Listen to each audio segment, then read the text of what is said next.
Good morning. Thanks for joining us today. I'm Megan Beavis. And I'm Rex Astorga. Here are some of the stories we're following for you this morning from the On the Record newsroom. It's official.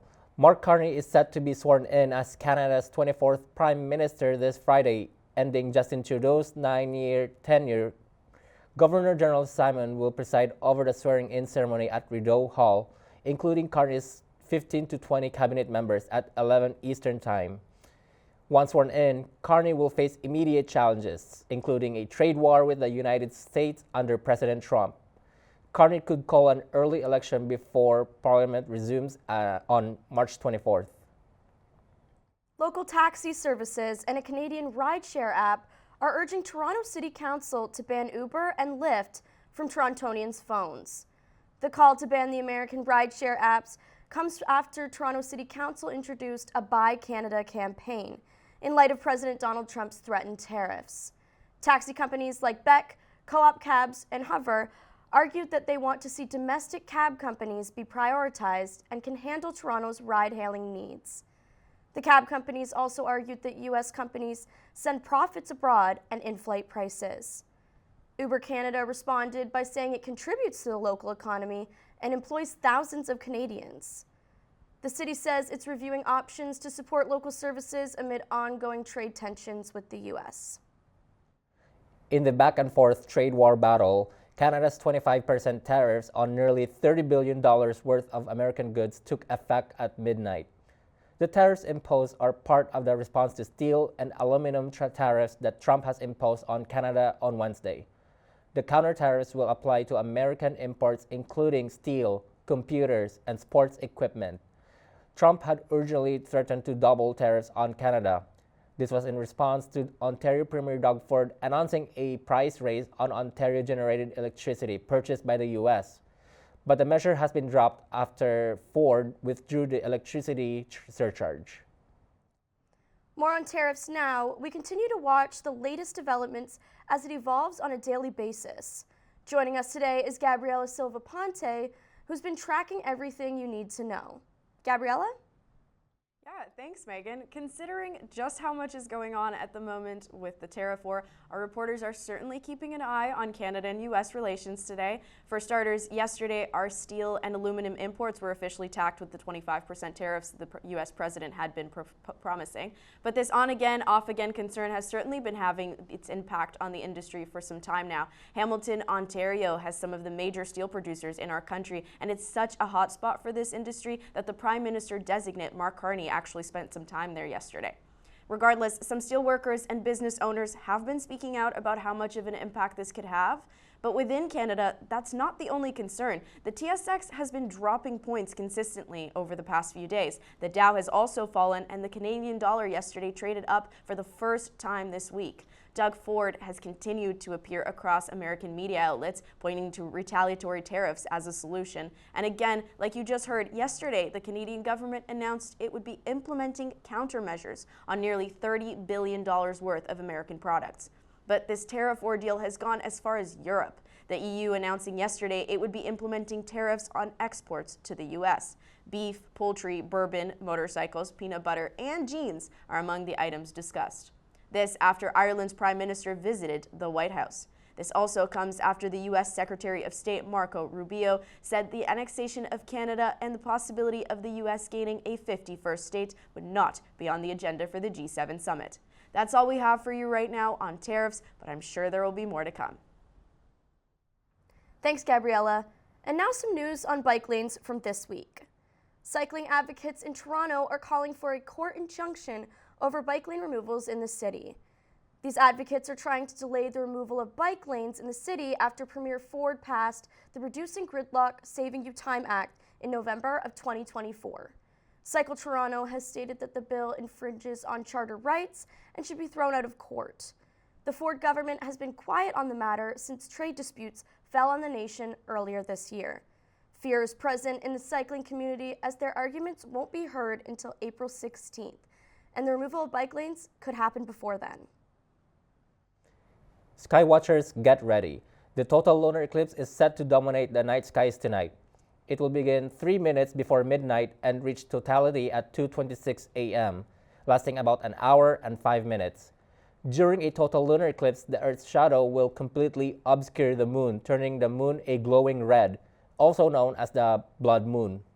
If you miss it, you will get another opportunity to witness the next total lunar eclipse in June 2029. A significant legal battle is unfolding in Ontario. A group of school boards has won a key victory in its lawsuit against social media giants Meta, Snapchat, and TikTok. On Tuesday, a judge ruled that the case will proceed after dismissing the company's efforts to have it thrown out. The lawsuit claims that the social media platforms are designed to impact the mental health and development of children negatively. The suit argues that the platform have rewired the way kids think, behave, and learn. This legal action, launched in March of 2024, includes 14 Ontario school boards and individual schools. The plaintiffs are seeking $8 billion in damages and have called on social media platforms to redesign to make a social media safer for children. Highlighting some of campus news, one of TMU's a cappella groups on that note has advanced to the International Championship of Collegiate a cappella semifinals for the third consecutive time. This comes after placing first, also for the third consecutive year, at quarterfinals in January. With a little more than a week left before their next big performance, OTR reporter Haley Sengsavanh has more on the story. If you happen to find yourself in Kerr Hall at night, you may hear the award-winning vocals of TMU's a cappella group for femme and queer individuals, On That Note. This is the third year that they have advanced to the International Championship of Collegiate A Cappella, which will be held in Buffalo, New York on March 22nd this year. Anna Huang is an alumni of the media production program and has been the executive director of On That Note for the past 2 years. This will be her final competition season with the group. Fingers crossed we take home the gold, knock on wood. We've been working really hard, so I think it would be like an amazing finish to like my last year in the group, to just be able to like go to New York with my family for the last time and perform in New York City. Their routine this year is themed around worship and idolization and includes songs such as Ambrosia Wine by Mads Buckley,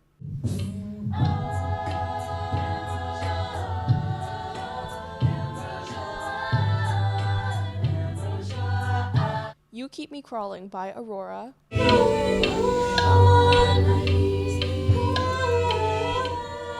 and Holy Till You Let Me Go by Rina Sawayama.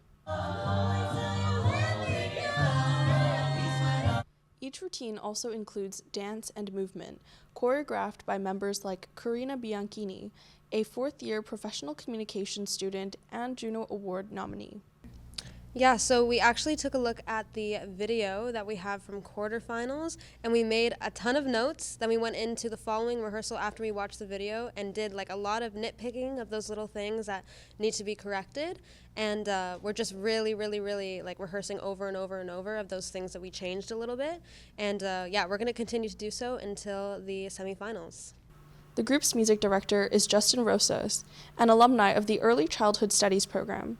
He arranges all the parts and songs together. I've put a lot of time and commitment into this group because I love them so much. And honestly, there are special bonds you create with people when you make music with them, when you perform with them. If they win here, they'll advance to the finals at the end of April, competing with teams from all around the world. They've already made history as the first Canadian group to advance to the finals twice. Let's see if they can do it a third time.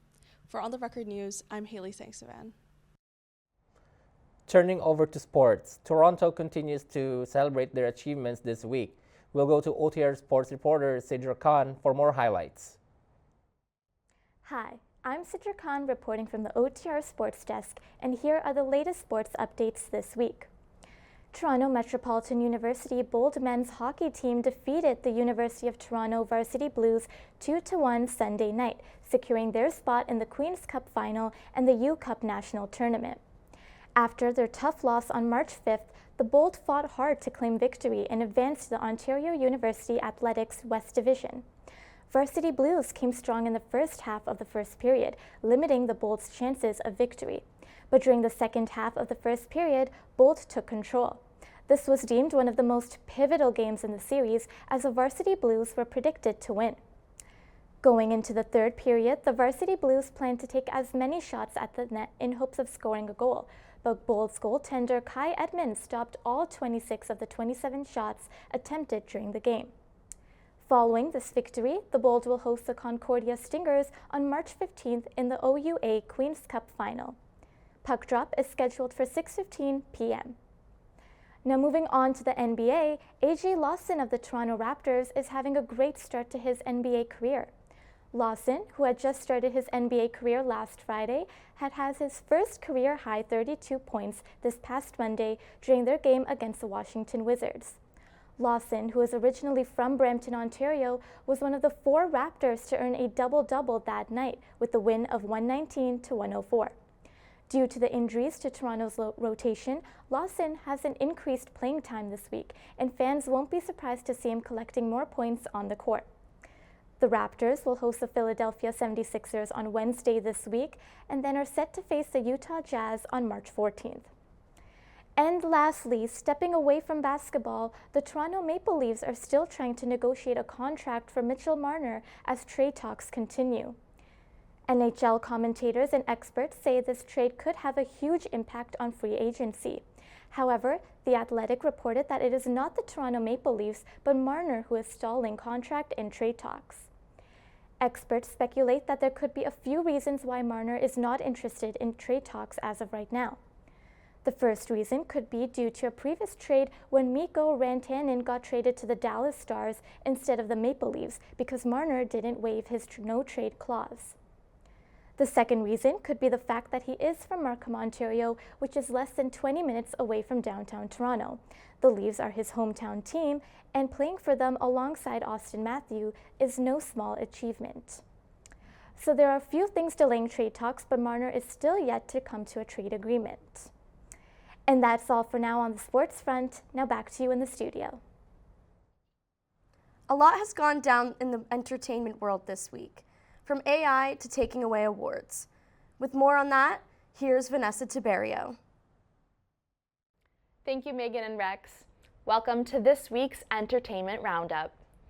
Celine Dion is warning fans that fake songs using artificial intelligence to mimic her voice are spreading online.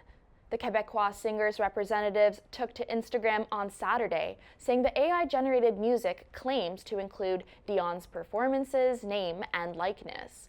They're advising the songs aren't approved or a part of her official discography, and that they've appeared on various digital platforms. Dion's team didn't reference any songs specifically, but several fake recordings can be found on YouTube, including a cover of the gospel song Heal Me Lord, which has over 1 million views. Dion joins the ranks of other Canadian artists who've seen their voices used in AI songs, including Drake, The Weeknd, and Shawn Mendes. In other Canadian music news, Buffy Sainte-Marie has been stripped of several prestigious prizes and awards on Friday. This is the latest in the public fallout after an investigation raised questions about the singer's Indigenous ancestry and Canadian citizenship. The rescinded awards include 5 Juno wins, 2 Polaris Music Prizes, and her induction into the Canadian Music Hall of Fame. The organizations of these awards say they are taking them back as Sainte-Marie no longer meets their eligibility requirements. This after the singer-songwriter confirmed she is an American citizen and not Canadian. Sainte-Marie is also losing inductions into the Canadian Walk of Fame and the Canadian Songwriters Hall of Fame. It is unknown what will happen to the singer's star on King Street West. Sainte-Marie was also stripped of her Order of Canada earlier this month.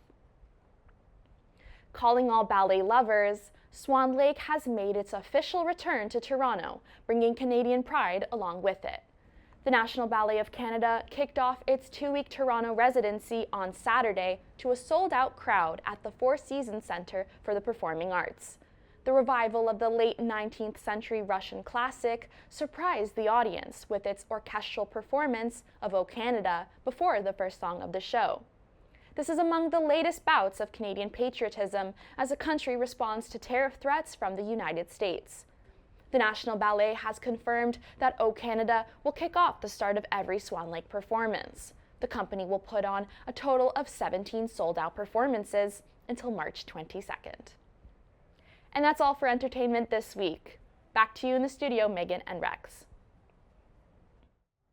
That's all for the On the Record this March 13, 2025. I'm Rex Astorga.